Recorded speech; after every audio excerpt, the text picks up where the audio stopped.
지난 시간엔 교회와 왕국이라는 주제 가운데 교회에 대해서 나누었습니다. 하나님의 왕국, Kingdom of God, 하늘의 왕국, Kingdom of Heaven, 그리고 교회. 여러분, 이것이 구분이 되십니까? 이 왕국을 개역성경에서는 모두 나라라고 번역을 해놔서 도대체 무슨 말인지 모릅니다.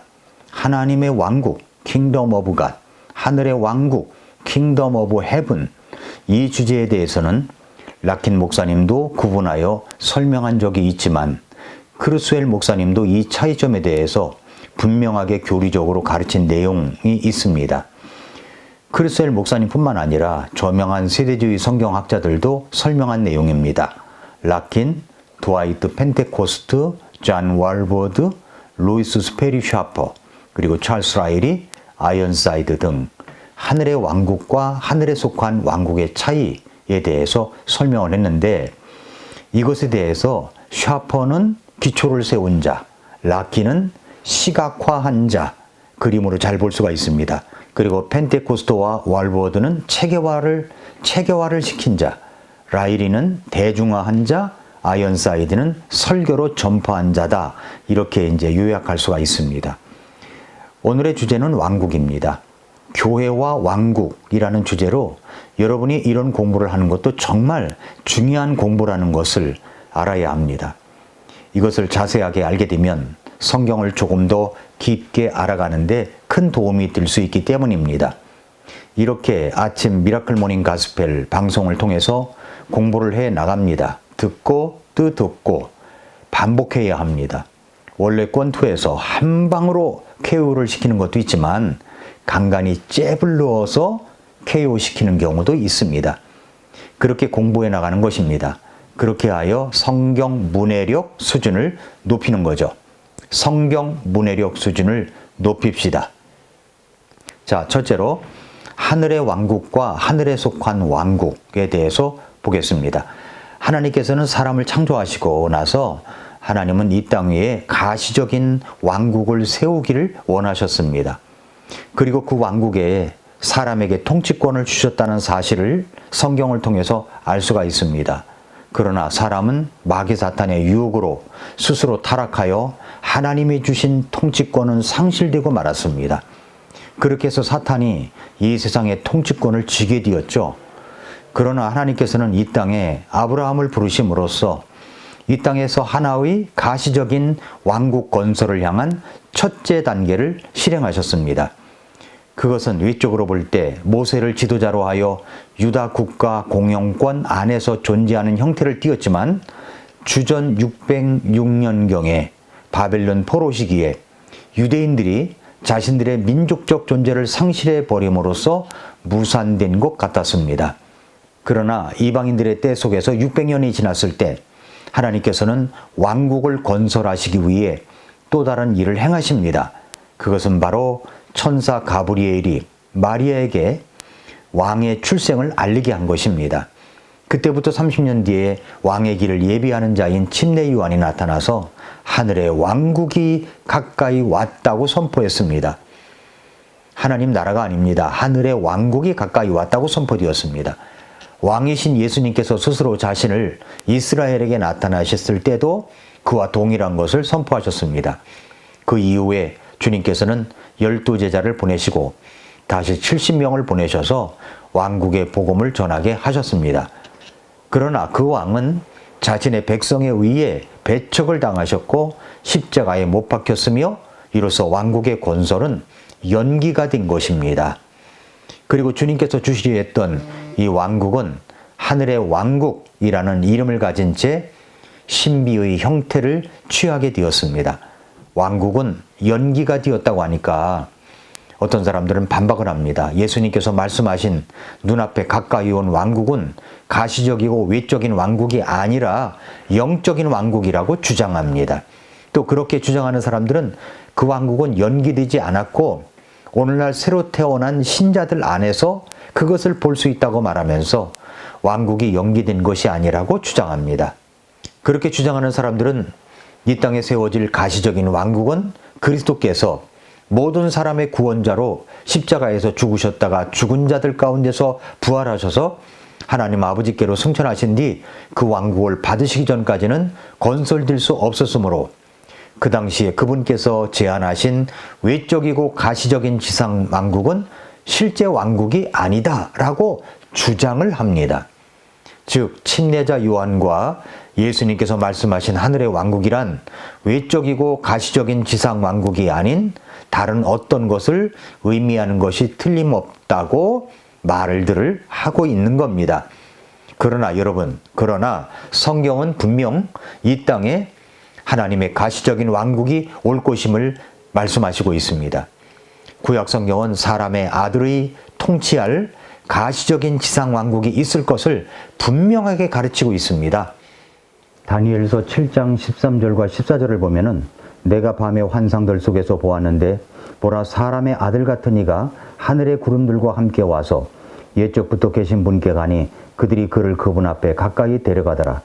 그분께서 그에게 통치 권세와 영광과 왕국을 주시니 이것은 모든 백성들과 민족들과 언어들이 그를 섬기게 하려 하심이더라.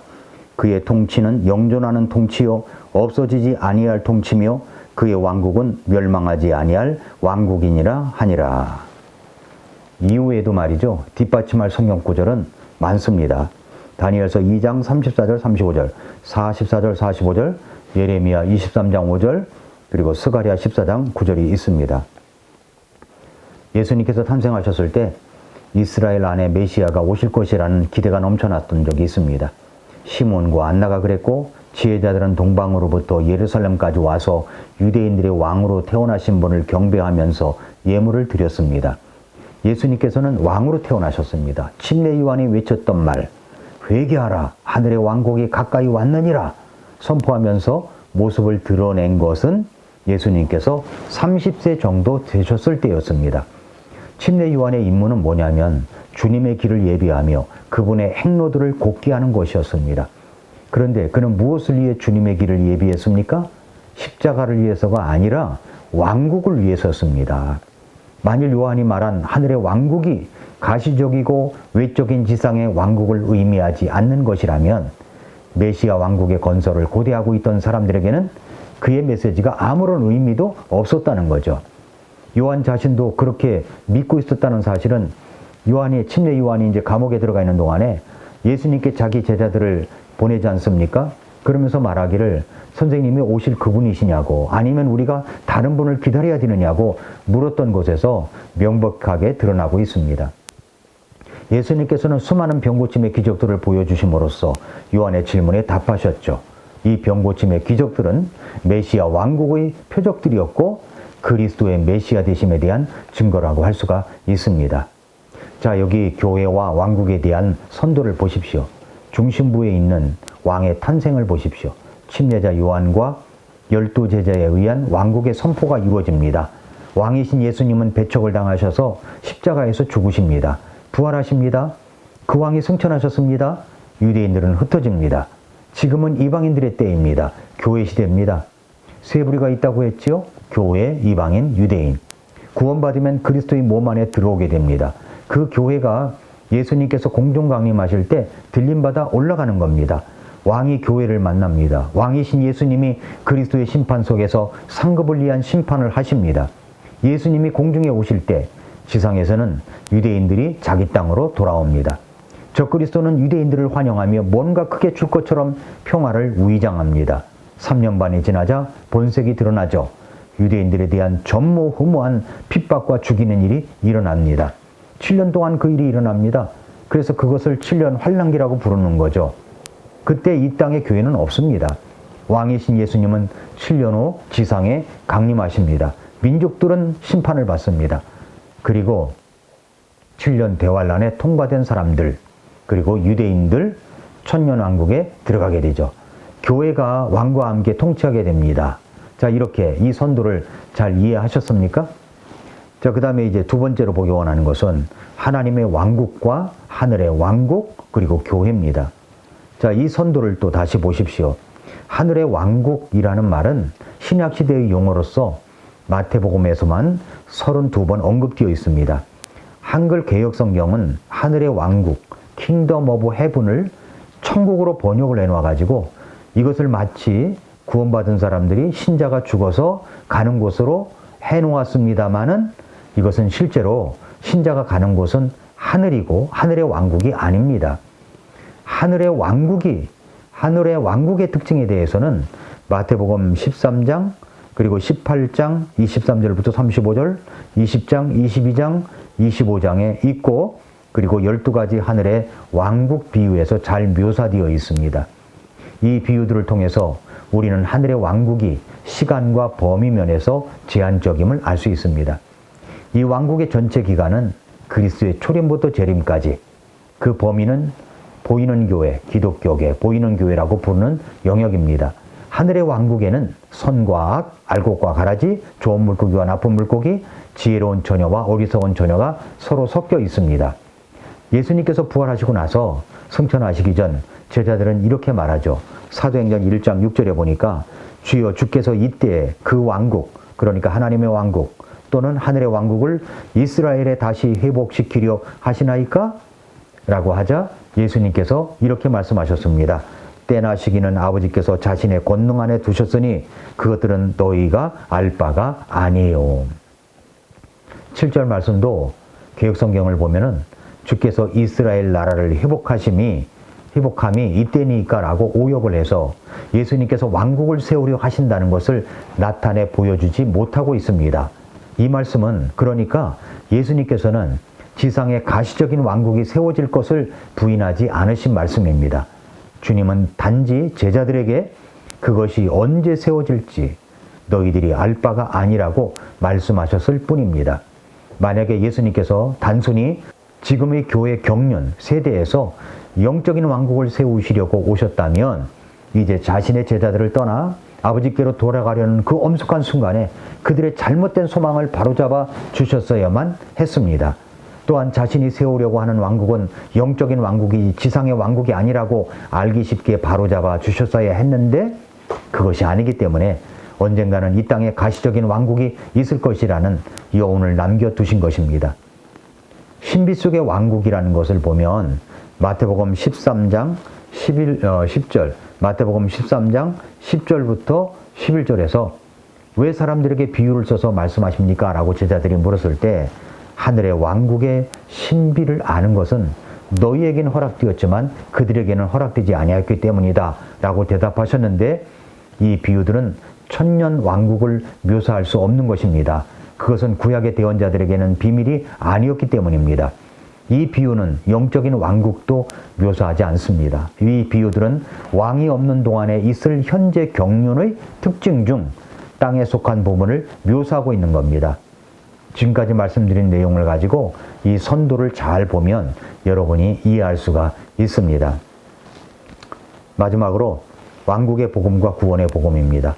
마태복음 4장 23절에서 예수님께서 온 갈릴리를 두루다니시며 그들의 회당들에서 가르치시고 왕국의 복음을 선포하시며 백성 가운데서 온갖 종류의 질환과 온갖 종류의 질병을 고치시니 라고 했는데 왕국의 복음은 병고침의 표적들을 동반했지만 이 복음이라는 말이 나왔다고 해서 이것이 직접적으로 개인 영혼의 구원과 관련이 있다는 말은 어느 곳에서도 찾아볼 수가 없습니다.